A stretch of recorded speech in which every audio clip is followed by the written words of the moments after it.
Hey, what up world? It's your boy the Made Man, also known as Ian Belina. Welcome to Hacking the System, the show where I teach you how to make six figures in your 20s by any means necessary.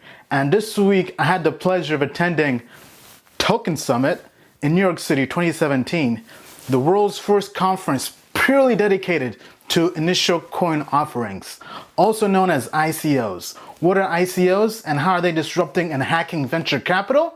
In today's show, I'll cover this and how ICOs are creating millionaires in 2 to 3 years. I had the pleasure at this conference of meeting tons and tons of crypto millionaires, guys who made their millions on Ethereum. I met like 5 guys in one meetup who made millions off of Ethereum. One guy made millions off of MadeSafe. Right? So ICOs, baby, are the new gold rush. In today's show, I'll break down how you guys can leverage ICOs to make your first million. Let's get into it. Hey, what up world? It's your boy the Made Man. Welcome to Hacking the System, the show where I teach you how to make six figures by any means necessary while you're still young. Create the lifestyle of your dreams and hustle to greatness. So right now, we're living in the biggest gold rush of human history. Let me say that again. Right now, we're living in the biggest gold rush in human history. The biggest wealth transfer in human history is happening right now, right before our eyes, in the background. And very few people know it even exists, right? The biggest amount of wealth is being transferred right now. We're in a golden era. What era is that? It's the ICO era, the initial coin offering era. The blockchain era, right? Go back to the dot-com boom, right? In the early 90s, early 90s, late 90s, early 2000s, companies like Google, Amazon, eBay, right? All these different companies, right? Almost anybody could just start a dot-com company and make millions, right? Because there was a big bubble blowing up, right? Anybody who had an idea, any idea, right? Recall pets.com, right? Anybody who had an idea was making millions and billions during this bubble. But guess what, right? The bubble eventually popped. But although that bubble popped, it still made lots and lots of people rich, right? Because they were in early, right? They were early to the party. The people who came late to the party missed out. Right? So for example, all the founders of those companies became billionaires in less than 5 years, right? eBay, Google, right? You have your Yahoo, all these different companies back then. But not only the founders, even the employees, the early employees of Google, eBay, Amazon became millionaires during that dot-com era, right? That was the most recent gold rush we had. But guess what? Right now we have a new dot-com era. And no, it's not .com, it's something called blockchain. Blockchain is the most disruptive innovation in technology since the internet itself. Just think about that for a second, right? How disruptive has the internet been in human history, world history, right? People all over the world have access to information. People in oppressed countries and nations have access to information because of the internet. People can learn from Wikipedia for free. Right? Khan Academy, YouTube, Google. Access to all this information in the world is available to anybody, right? Information is no longer tied to just the rich people, right? The internet has disrupted technology. But guess what? Now we have to set our sights on the future. Where's the future going? What's the next disruptive technology? Lots of people think, including myself, that next disruptive technology is blockchain. Blockchain is a technology that came about from the creation of Bitcoin and cryptocurrencies, right? And I'm not going to delve deep into that video because I've already done videos based on that topic of blockchain and Bitcoin. But in this particular topic of ICOs and initial coin offerings, this disruptive technology is the new gold rush. All right, so I've been talking a lot about ICOs. I've been hyping it up, right? As you can see, I'm on the ICO hype team from Token Summit. But what exactly are ICOs? Initial coin offerings, also called ICOs for short, or ICOs, some people call them that, right? But I call them ICOs, are basically getting the best of what are known as IPOs in the business world, on Wall Street, initial public offerings, when a company goes public and lists their shares available to the general public, they get the best of that world and also take the best of crowd offerings from sites like Kickstarter, GoFundMe, and AngelList for businesses, and they combine them to create a Super Saiyan type creation, right? Like basically going Super Saiyan 4 or something, right? They basically get the best of both worlds, they fuse them together to create this disruptive innovation called initial coin offerings, right? So to kind of backstep, an ICO is when a blockchain company, right? It has to be a blockchain because that's where it comes from. A blockchain company has an idea, right? So it's a business, a project. They have an idea of building something on a blockchain product, which is typically an application, right? So examples could be Bitcoin, Ethereum, Stratus, which is blown up, by the way, if you guys don't know, right? So they have an idea that they want to build. But as opposed to going and getting and raising capital like typical businesses do from venture capital, angel investors, and private investors, they raise capital from the general public. So similar to a crowdfund like a Kickstarter or a GoFundMe campaign. But the difference is that this is a specifically blockchain company or product that they're building.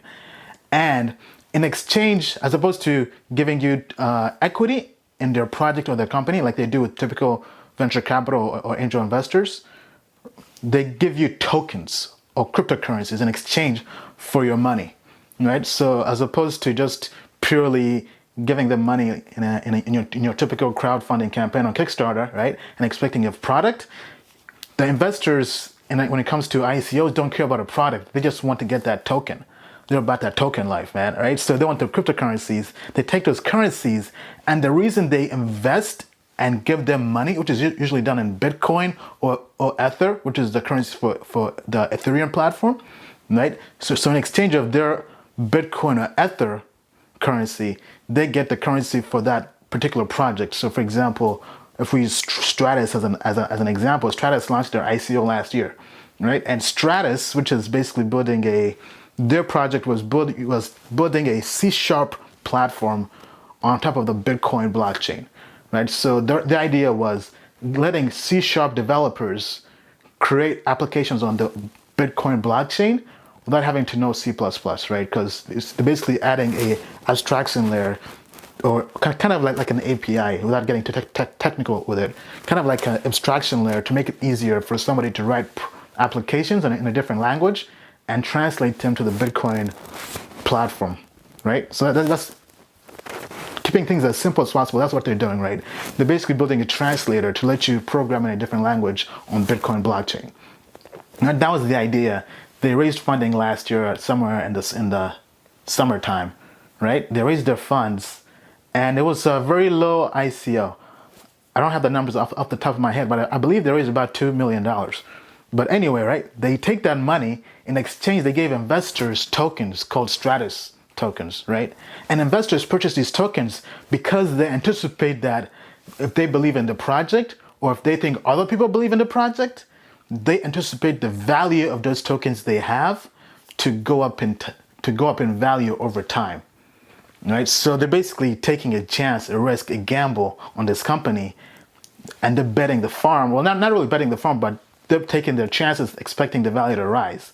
So once they have these tokens, first of all, they purchase these tokens at pennies on the dollar, right? They basically, since they're early investors, they get them at a discount, right? So for example, the Stratus ICO, you were able to purchase the Stratus tokens at less than 2 cents. I believe it was 0.017 cents per token. That was last year, right? It hasn't even been 1 year yet. It's not even summertime yet. And the price for one token of Stratus right now is $3.52 when I last checked. To show you how disruptive that is, right? If you had spent $5,000 during that ICO to scoop up as many Stratus tokens as you could, because you're like, man, you know what? Building this C# platform on the Bitcoin blockchain is going to change the world, man, right? Maybe you're a believer from day one, right? And you put in 5 G's on it, right? In less than 1 year, those 5 G's would be worth over $1 million.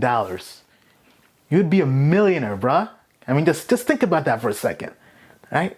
$5,000 to $1 million in less than 1 year. What other kind of investment can do that for you? Nothing really, right?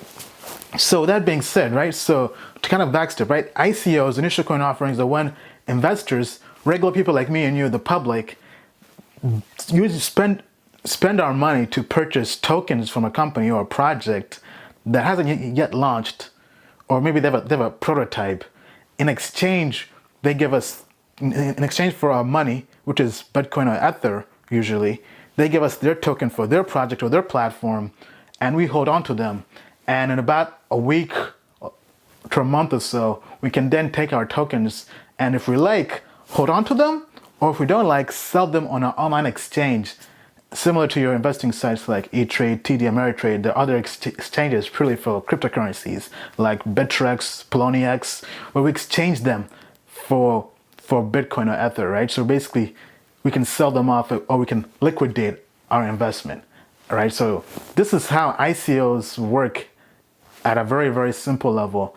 And now let's go into what IPOs are to truly understand where ICOs come from. All right, so what are IPOs, also known as initial public offerings, which is where ICOs kind of borrow some methods from, right? So IPOs are when a private company gets their private shares and makes them publicly available to the whole world. It's the first time listing themselves public to the world that, hey, we're open for business, you guys can purchase our shares, right? So for example, all companies on Wall Street, on those exchanges like NASDAQ, New York Stock Exchange, even exchanges in Japan, across the world, right? When they go public, that's what that concept means. Going public for a company is having an IPO, saying, hey, we want to raise more money. So as opposed to just raising money from the private industry, from private sector, we now can go and raise capital from the entire world, from anybody who's willing to give up their money in exchange for these shares, right? So companies like Google, Amazon, Tesla, Snapchat, which recently just had an IPO, all these companies now are available for purchase, right? So if you go on your online brokerage store or site, for example, E-Trade, Ameritrade, and you look up the symbol SNAP, SNAP, you can purchase shares of Snapchat, right? So that's how IPOs work. Now, the issue with IPOs is that only rich people can play ball. I say that because although the general public now has access to purchase companies, we missed the boat. We missed the golden rush. By the time we're purchasing a company on Wall Street after its IPO, post-IPO phase, right? The price of that stock has 10x, 50x, 100x in terms of its initial price, right? So if you're an early investor, pre-IPO, that's where the real money is made, because IPOs make billionaires overnight. Let me say that again. IPOs make billionaires overnight, right? If you want to know the cheat code to being a billionaire, start a company, go public, have an IPO. That's the secret, right? Game over, right? The thing is, though, it's hard to do, right? All the billionaires out there, they become billionaires by having IPOs. So companies like Facebook, Zuckerberg, Bill Gates, Microsoft, the Snapchat CEO, Evan Spiegel, just became a billionaire. I believe now he's worth like, 20 billion? All from an IPO. So now you're probably wondering, how do they become billionaires? They become billionaires by leveraging, right, IPOs. So if we take a step back, I think we have basically two phases: the pre-IPO phase, the post-IPO phase. Imagine an IPO as a party. The pre-IPO phase is when the party is bumping, right? Good vibe, good music, good drinks. Post-IPO phase is when the party is kind of dip, this party is getting kind of whack, it's getting overcrowded, it's kind of musty and dusty in here, right? So imagine if we go on public sites like PitchBook, which shows us venture capital and angel investment rounds for companies, and if we look up the company Snap, which is for Snapchat, right? The price, right? So the price for purchasing one share of Snapchat during the Series A1 round was 1 cent per per share. I did not mess up. Let me say that again, right? The price for purchasing one share of Snapchat was 1 cent per share. I mean, just blows the mind, right? And let's say you missed that boat, right? Because I believe that's usually for the angel investors, like the first check in, right? The first guy, because their Series A1 round, they had a valuation of about $500,000, right? Then let's say after that, there was a Series A round itself, and you could have purchased one share of Snapchat for 21 cents, right? 21 cents is still not bad, right? So if you've never done any kind of investments before and you don't understand what this means, right? This next part will show you how powerful IPOs are and the pre-IPO phase is, right? So after that, if Snapchat had multiple rounds of raising more capital, and with each further round of capital they raised, their valuation keeps on growing, right? So their initial valuation was about $500,000, then it went to about, I believe, like $5 million, then kept on going. Right? So after the pre-IPO phase, they now go public post-IPO. So now they've been in business because their first raised capital in 2012. Right now we're in 2017. So it's been 5 years. So after 5 years of hiring more employees, building a better product, right? They're obviously going to be a better company making more money, right? So during their post-IPO phase, when they went on Wall Street and said, hey, you know what? We're ready for business. This party's kind of late for the private investors. They want to cash out. Right? Now, your average mom, dad, Joe, Jane can purchase shares of Snapchat at the amazing price of $17 with a valuation of $24 billion. Right? Hold up, son, hold up, right? Wait a minute. You mean to tell me people are rushing to purchase Snapchat stock at a valuation of $24 billion with a price of $17? When the people who were early in Snapchat purchased those same shares of stock for only 1 cent or 21 cents? I mean, just think about that, right? If you're early, if you're just super duper early in Snapchat, right? Writing that first check, that second check, right? If you're a part of that group, you could flip in 5 years, flip your stocks that you purchased for 1 cent or you purchased for 21 cents. Could flip them on Wall Street, on an exchange, right, for $17 during the IPO. Although I would say, though, during IPO phase, to kind of protect against dumping of shares like this, because, I mean, people are trying to cash out, right? So to kind of protect against this, early investors have to wait 6 months, I believe, until they actually dump their stock, right? There's a law saying you can't just dump all your stock and try to cash out, right? Because it's going to tank the stock, right? And it's going to hurt everybody else, the guys who are late to the party. Right, so the SEC has all these different regulations to protect against that. But still, I mean, like, so although you're early and the first to purchase after the post-IPO phase, you missed the real money-making opportunity, right? So imagine the founders, right? This is how founders become billionaires, right? CEOs, founders of these companies. They basically, when they found a company, they print money, they print paper money and saying, okay, we have 10 million shares in the Snapchat or whatever at this valuation, right?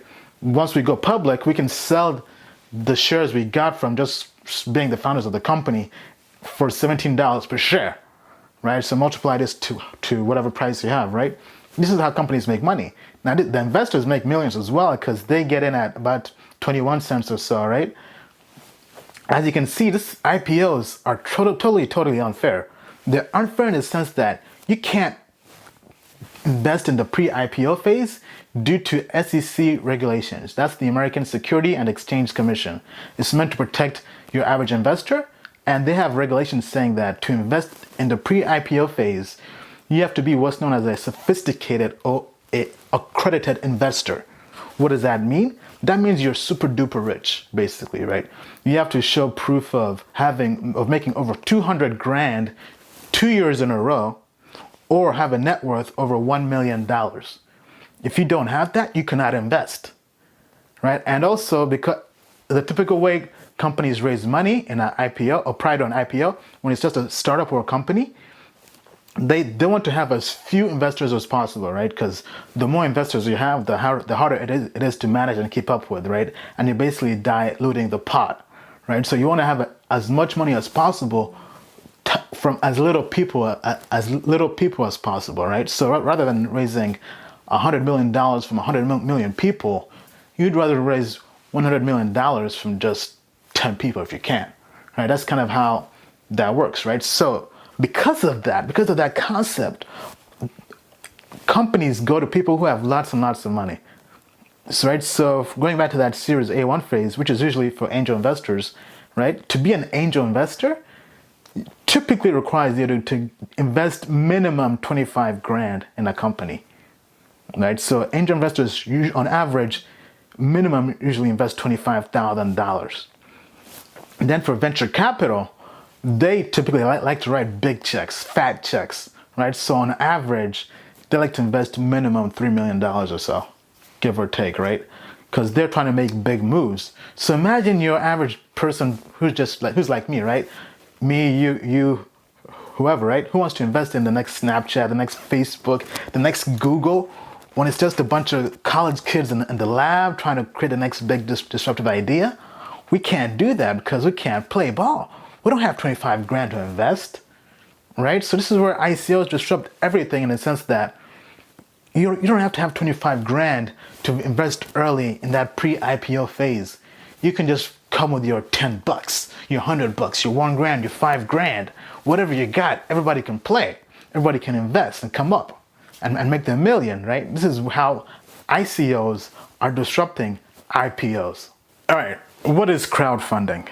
I talked about IPOs, initial public offerings, and how ICOs brought the good parts of that in coming up with this concept of ICOs, but they also borrow something from the crowdfunding world, right? And they've merged the two to create what are known as ICOs.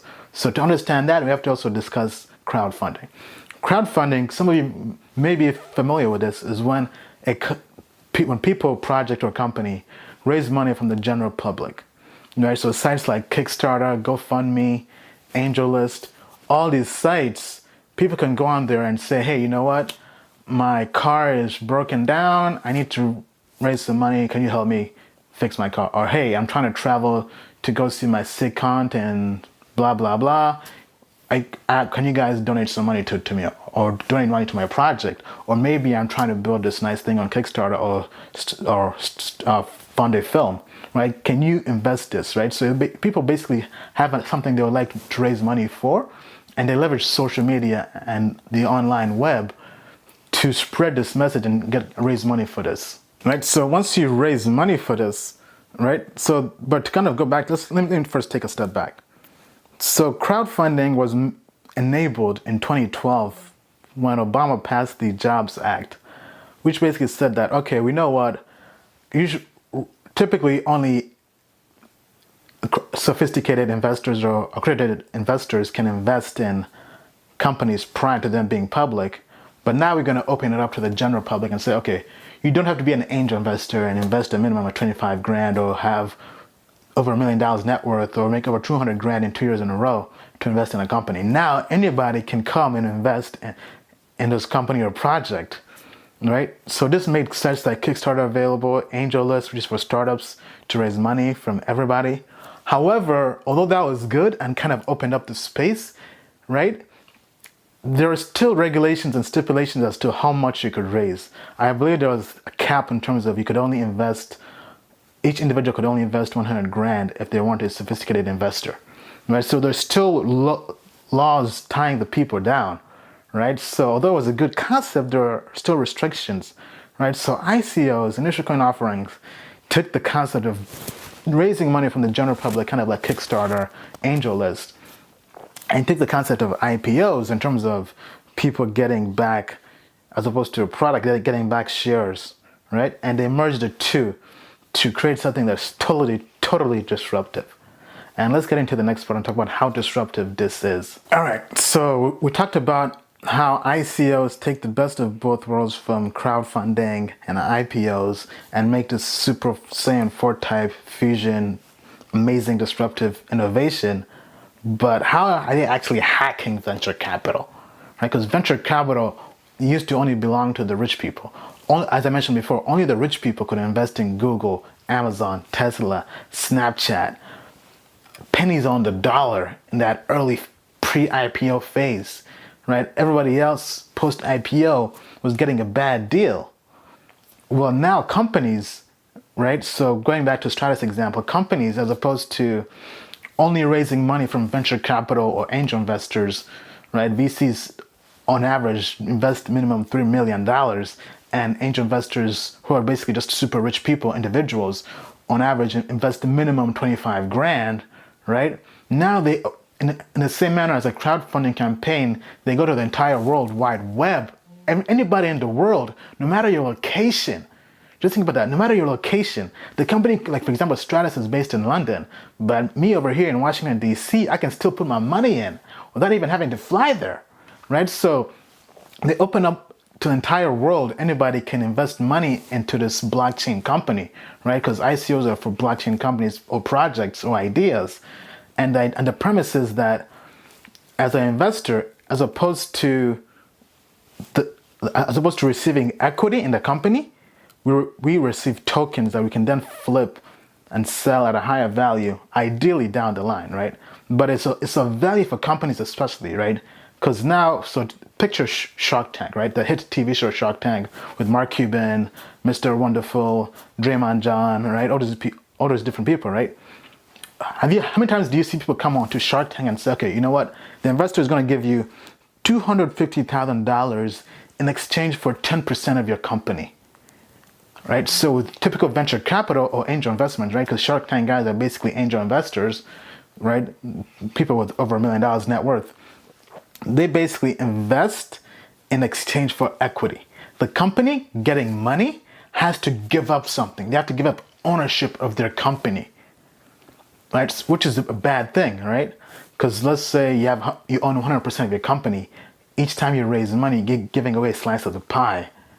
Now companies are sprinting towards ICOs because ICOs allow them to raise capital, right? So imagine, going back to that Shark Tank example, that same company can raise that $250,000 and give up 0% ownership of their company. Zero.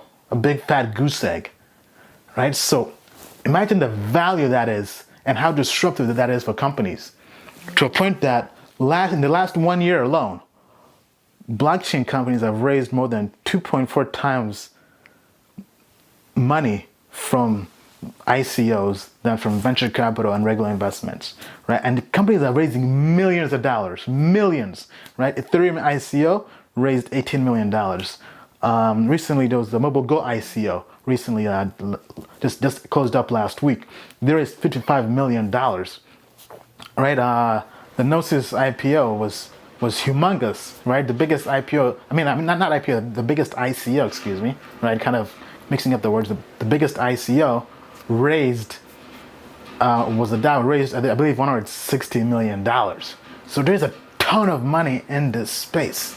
So with that being said, right? The fact that companies don't have to give up equity in their company to raise money just disrupts VCs, venture capital, angel investments right off the bat. That's the first way it's disrupting venture capital.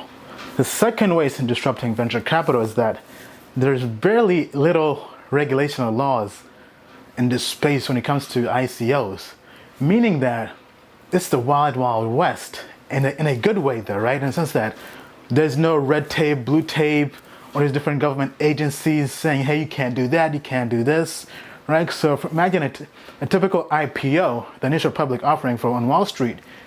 The SEC Commission has so many different amounts of paperwork you have to file. I believe like just filing for it is like over 600 pages of paperwork.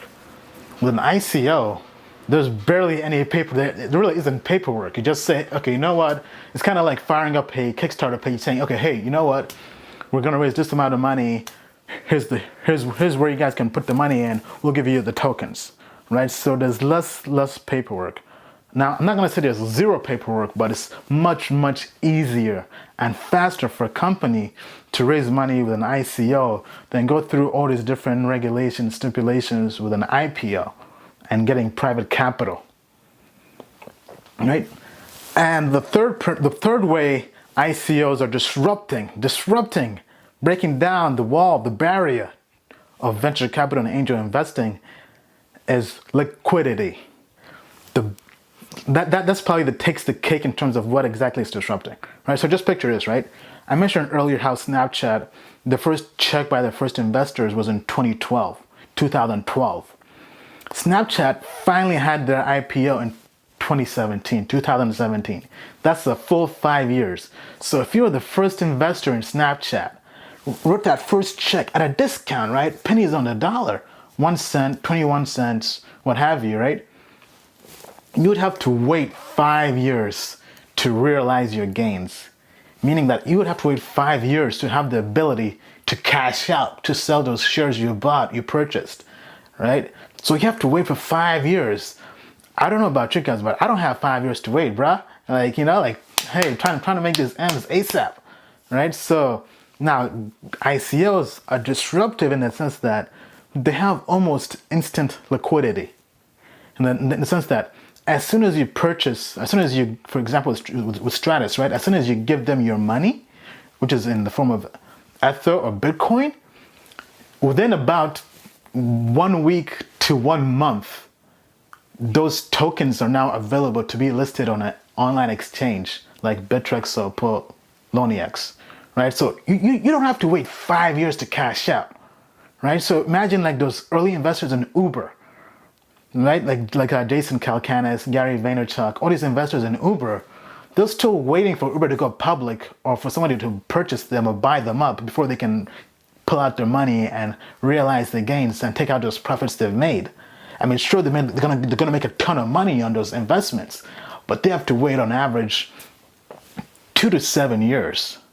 But with an ICO, you only have to wait on average a week to a month or so, right? So for example, I've invested in multiple ICOs, and initially, I began investing with small amounts, just kind of test out the waters. Only $100, right? I put $100 on the Humanec ICO, which is a project basically that's trying to help the unbanked population across the world with banking, right? It's a great, stable idea, disruptive idea, great company, right? But I just to test the water, I just put $100 on it, and within a month, I've gotten over a 300% return on my money, right? And I can cash out right now. I don't have to wait 2 years, 5 years, 7 years. I can cash out in a month. Now, so the guys out there that all they do is just flip ICOs. They put in 5 G's, a month later it's 10 G's. They repeat, right? Just like they're straight cheesing the system, cheesing the game, hacking the system, right? But that goes to show you that ICOs are so liquid, so liquid compared to regular old venture capital, angel investments, right? That now even venture capitalists are investing in ICOs. I'm just thinking about that for a second, right? Over at Token Summit, where I just came from, right? I met a whole bunch of hedge funds, like people who made their millions, made their M's in cryptos, and now they run hedge funds where they invest in ICOs.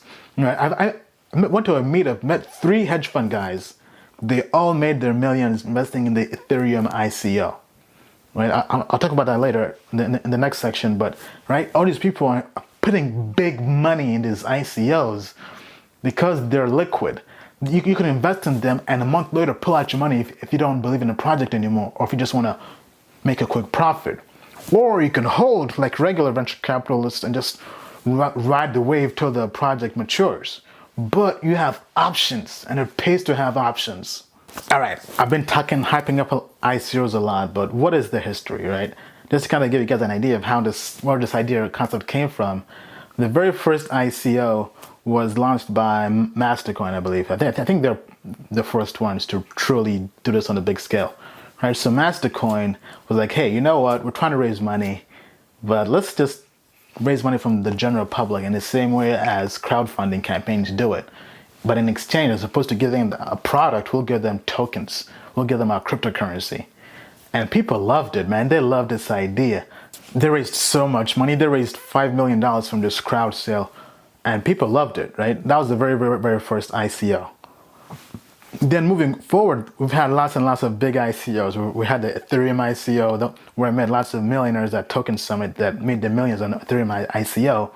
So people were able to invest in the Ethereum ICO. They raised, I believe, $18 million.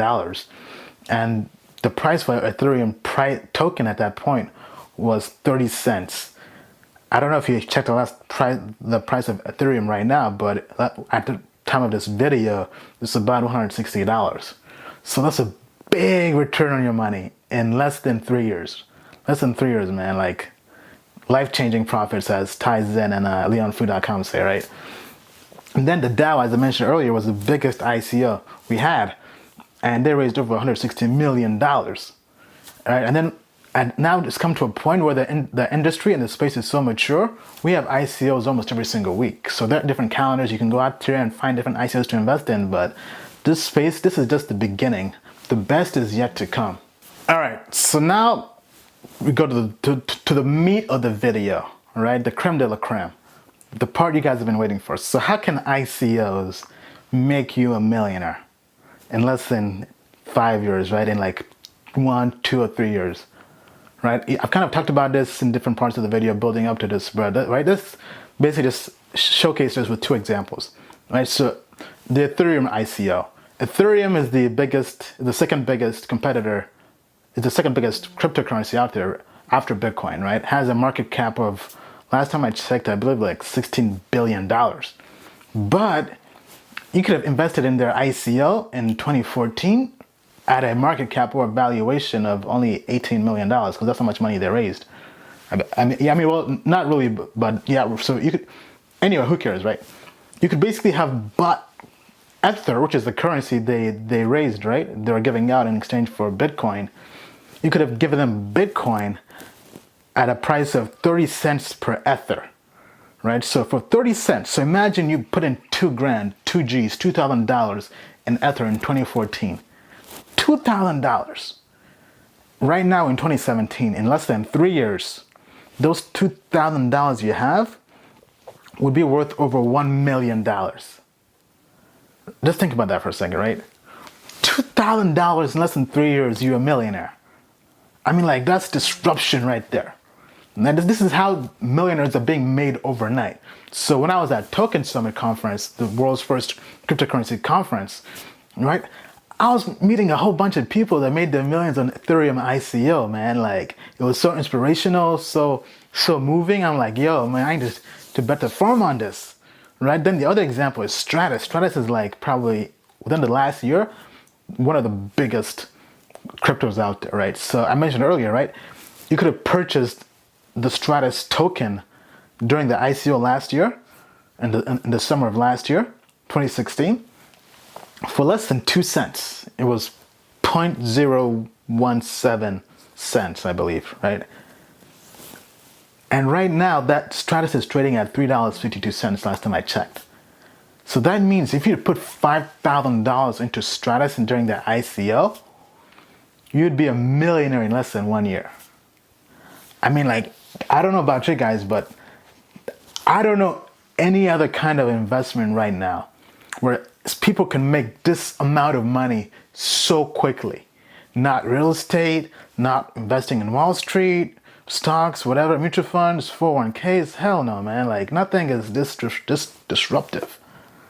This is why I mentioned earlier in the video, this is the biggest transfer of wealth we've ever seen in human history. In human history. I mean, the last thing you want to be is be that dude, be that girl that missed this boat because you're just there hemming and hawing, hesitating, right? Like, fortune favors the bold, right? This is why I'm going all in cryptos, ICOs, right? I'm not putting in 2Gs or 5Gs just yet, but right, I'm kind of taking steps, right? So with me, I'm basically starting in small, right? I first began I was investing about $100 in each ICO, and I was doing about 2 or 3 ICOs a week, right? Then that was like my first month, just kind of see how the entire process worked, learn how to send money to a project, learn how to get the money back, store the money, and flip it on the exchange, right? So far, I haven't really flipped any ICOs. I'm just kind of holding onto them for the long term, right? Then after a month or so, I raised the amount I was investing to $500 per ICO, right? Then a month later, I'm going to start doing one grand per ICO, right? Because I basically allocate a particular amount of my crypto portfolio to ICOs, right? So after a while, after you start making money on your portfolio, you can start putting money into different ICOs, right? But the idea is that if you get in early, you're basically like purchasing Snapchat pre-IPO. You're basically purchasing them at 1 cent, 21 cents, and flipping it and selling it as opposed to, I'm selling it for like 17 cents post-IPO. I mean, $17 post-IPO, right? So going back to Stratus, right? Less than 2 cents, $3.50 in less than 1 year. Ethereum, 30 cents, flipping that for 160, right? So people are making millions out here, man. Like this is the fastest way I know to make a million. If you know any other faster ways, definitely put me on, plug me in, drop me a comment, let me know. But this right here is the game, it's the truth. All right, so I've been hyping up ICOs a lot, but now we go to the next part of it. Is it safe to invest in ICOs, initial coin offerings? All right, so back in the day, in the early phases, it wasn't as safe as it is now. Right now, it's definitely a lot more safe, but in the early days, it was kind of a wild, wild west, right? It has the same problems you may have with your typical crowdfunding projects, right? So maybe your Kickstarter, your GoFundMe, whatever, where you give people the money, but you may not be sure if they actually follow through with what they say they're going to do, right? But so imagine you're giving somebody $100, $2,000, $5,000, and the project, they never actually start the project. They run off with the money, they scam you, or maybe the project just completely fails and bombs. In the early days, that was more likely. Nowadays, it's less likely because now the community as a whole, the crypto community, has started to create different guidelines for what they desire in an ICO before they invest. So for example, now it's harder for someone to just run off with the money in the sense that most people want, including myself, I recommend don't invest in companies unless they have an escrow account set up, an escrow wallet, meaning that if they raise $18 million, $30 million, $2 million, who cares, right? That money is locked up. They can't just, it's owned by a third party, right? An escrow company owns the wallet and says, okay, you guys can't take out money until you meet these particular goals of each milestone, right? So for example, Golem is a company that has different milestones coming up, right? They have one coming up next month, Golem Brass, right? So when the companies, they're more likely to raise money from the general public, investors like me and you who's probably watching, if they say, okay, you guys may raise $10 million, but you only get $2 million after completion of every single milestone, right? So you do milestone 1, you have $2 million for the first milestone, you finish that up, you can take this other $2 million you raised, you finish that up, you can take the next $2 million, $3 million, right? So this creates safety in the community and gives people that confidence before they back an idea, right? And the other things to avoid for when investing in ICOs, don't invest in teams that have anonymous developers, right? Like if you go on there and you don't know who's behind the team, they have no LinkedIn page, no picture, or if they have the picture, it's a generic picture, it's a stock picture, or even worse, it's a stolen picture of somebody else, it's not them, right? Like, so you gotta do your due diligence. You can't just invest blindly in this, right? Do your homework, right? Because there's lots of money to be made, so some people will go the extra mile to scam people, right? So make sure you do your homework, do your due diligence. If you know who the founders are on the website, check them out on LinkedIn, see if their background is credible, right? Search them on Google, see if there's any bad press on them, right? So for example, there was an ICO I was thinking of investing in, Monaco, right?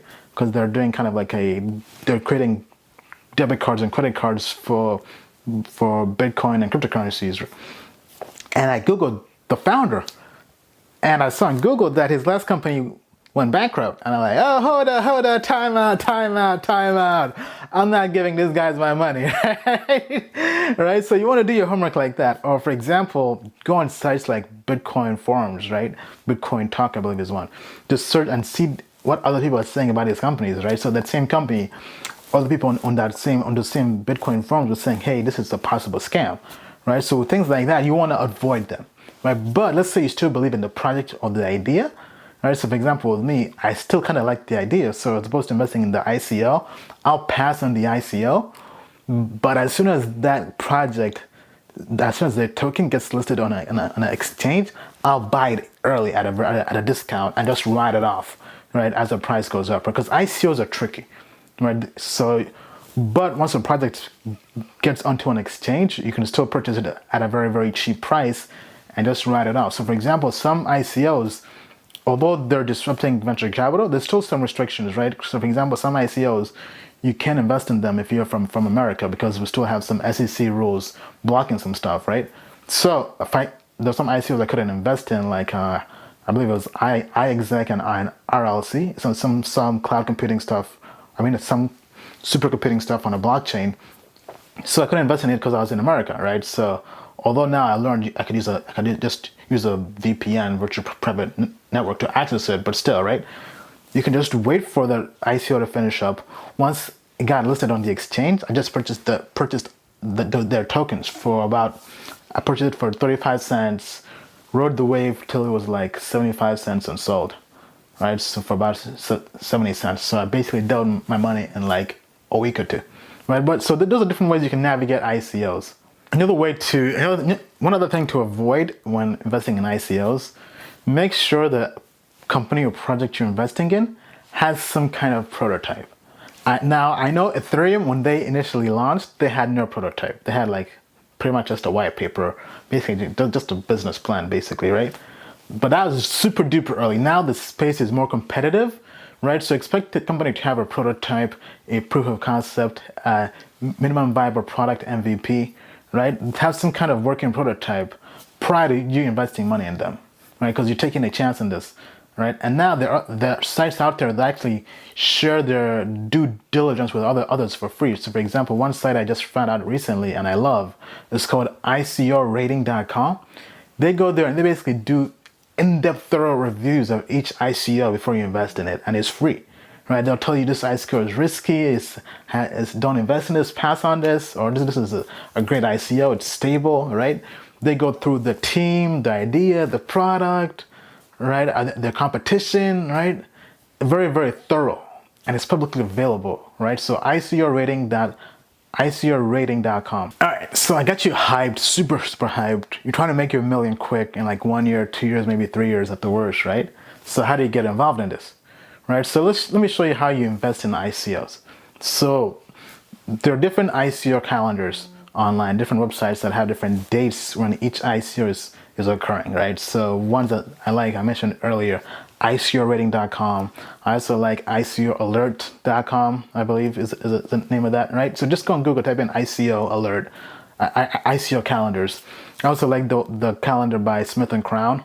They also have some reports on occasion for some ICOs, right? But basically just watch these calendars like a hawk, right? And every single month, every single week, I go through and find out what projects I like. I circle them on my calendar and say, okay, you know what? Let me line up $500, 1G, maybe down the line 2Gs, 5Gs for this ICO, right? So just kind of make a note of whatever ICOs you want to invest in. Go on the website, do your homework, do your research, due diligence, right? Then get your money ready. Then once they launch, because they basically have launch dates, right? So let's say there'll be an ICO launching tomorrow, right? And it's a big ICO, right? So they'll give you the date and the time. They'll be open for investing. So once it's open for investment, let's say they're launching at noon, 12 p.m. Eastern time. So 12 p.m. Eastern time, you go on the website, type it in, and on their website, they'll have their wallet where you send the money, and they have instructions of how to invest in them, right? So for example, let's say it's an Ethereum application being built on the Ethereum platform. They typically would take Ether. For the most part, most projects take Bitcoin or Ether. Some take some other different currencies, right? So you always have Bitcoin and Ether in your portfolio ready for ICOs, right? So once the data is listed, once it's opened, then you have to send them money. So one thing to note though is some ICOs are capped, meaning that they close off after they raise a particular amount of money. So for example, let's say, I know that there was a storage ICO I was a part of recently. Their goal was to raise $30 million.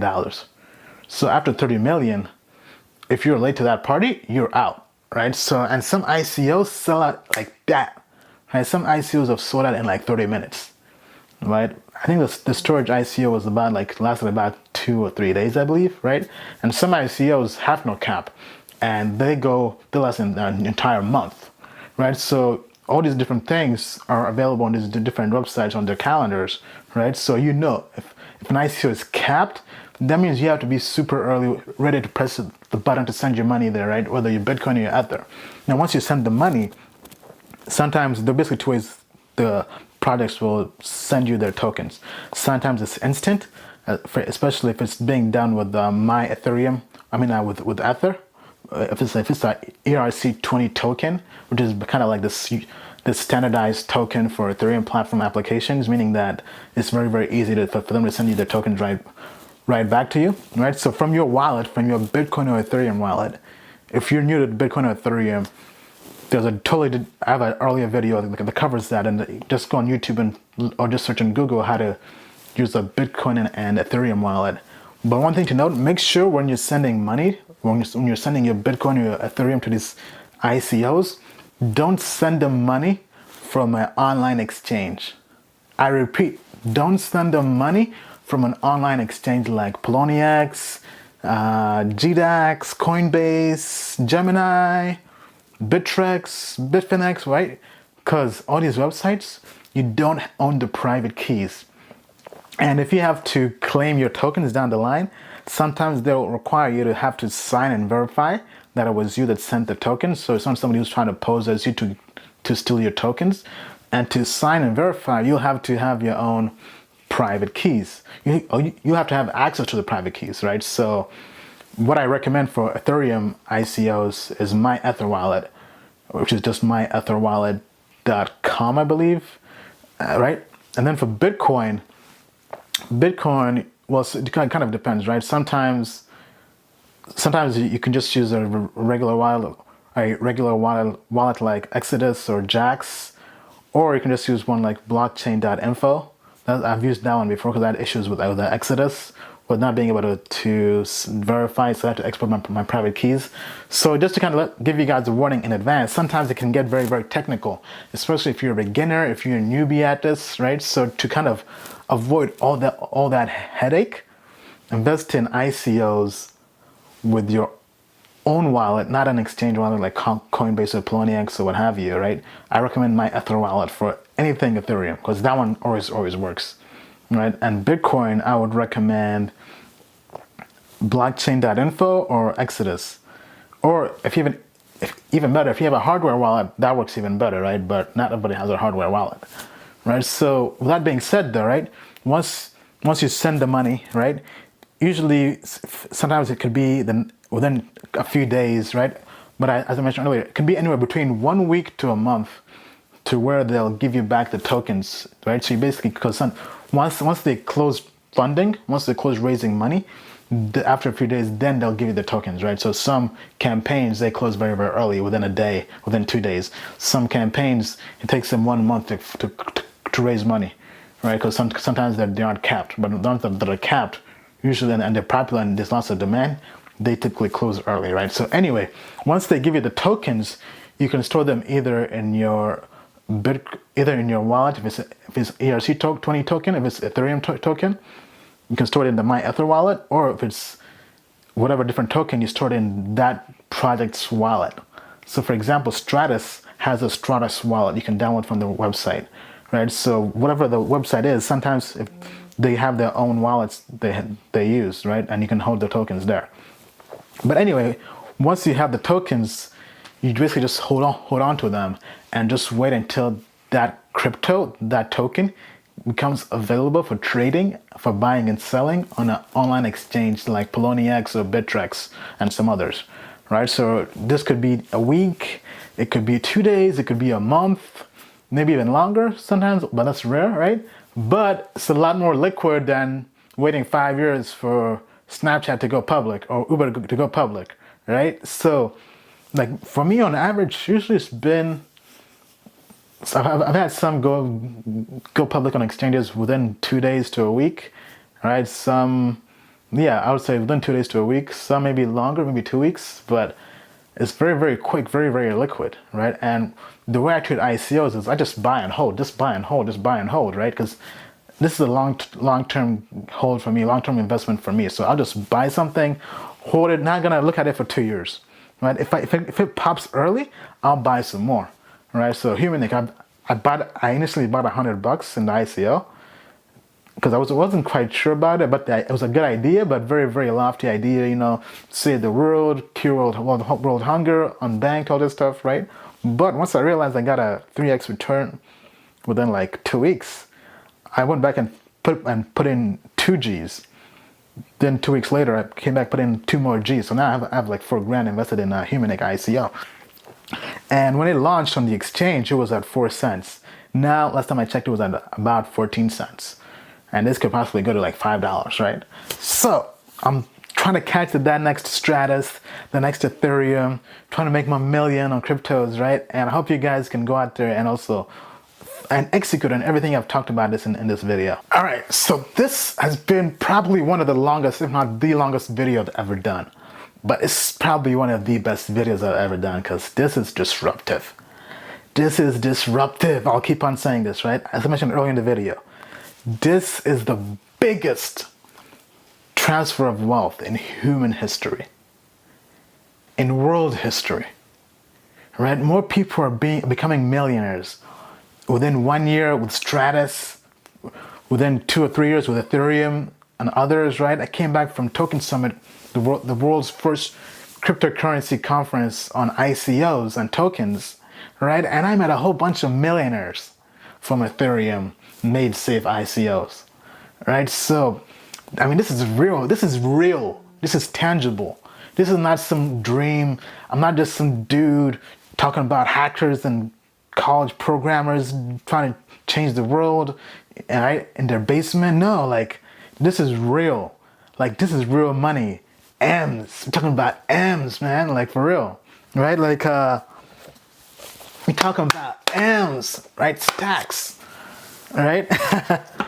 That's play money, right? That's not real money. But anyway, right? But like, this is real, right? People are making millions out here. This is the fastest way I've discovered of making lots of life-changing money. Like life-changing, like to a point where you can buy your mom and dad a brand new house, right? You can pay for college loans. You can invest in your future, not have to work again, pursue your dreams, your passion, not have to have a job, work that 9 to 5 grind, right? Break the system, hack the system. This is what this show is all about. I'm here to put you guys on and share all the different resources and tips I come across in my journey to making $1 million and making $1 billion, right? I'm trying to share this with the world for free. I'm not here to sell you some $2,000 course, ebook, webinar, whatever, right? I'm here to put you guys on the game for free, open source, right? The same model as blockchain, Bitcoin, or these cryptocurrencies. I'm here to share everything with you guys, right? So, because cryptos, I believe, are going to change my life, and I think they can change your life as well. Right? So if you're all in on cryptos like I am, make sure you follow me on social media. I have a Twitter account, an Instagram account, @DiaryOfAMadeMan, where I share all my crypto insights, investments, and trades, every single one of them for free. I post them on my Instagram stories. I post them on, I tweet them out, right? Everything, every move I'm making, I'm sharing with the world. I'm not charging for it. I'm just putting you guys on, right? So, you could basically just follow everything I do, and we'll all come up, right? I know there are lots of people who send me screenshots that they're making money on the advice and sharing with them, right? Some people have made money on Saya Coin. Some people have made money on Ripple when I put them onto that, right? So I'm basically building a community, right? Via social media, right? Because sometimes maybe you'll find something and you'll put me on. And I would love that, right? I would love for my followers, my audience to put me on to new stuff. Maybe you find a new crypto, a new ICO that's about to blow up, right? So with that being said though, right? Let's go out there. Let's hack the system, hacking the system, because that's what we're all about, right? The show will teach you how to make 6 figures in your 20s by any means necessary. And once we get to $1 million, I'll be teaching us how to make $1 million, then $1 billion. Right? This is the show they don't want you to watch, right? They don't want you to win, but we're going to win. With that being said, thanks for watching the show. I'm out. All right, that's a wrap. Thanks for checking out the show. Make sure to give it a like, subscribe, drop a comment and review. Check out my website where I drop game every single week. Check me out on social media, Instagram, Facebook, Snapchat. Let's go out there, make this money. Hustle to greatness.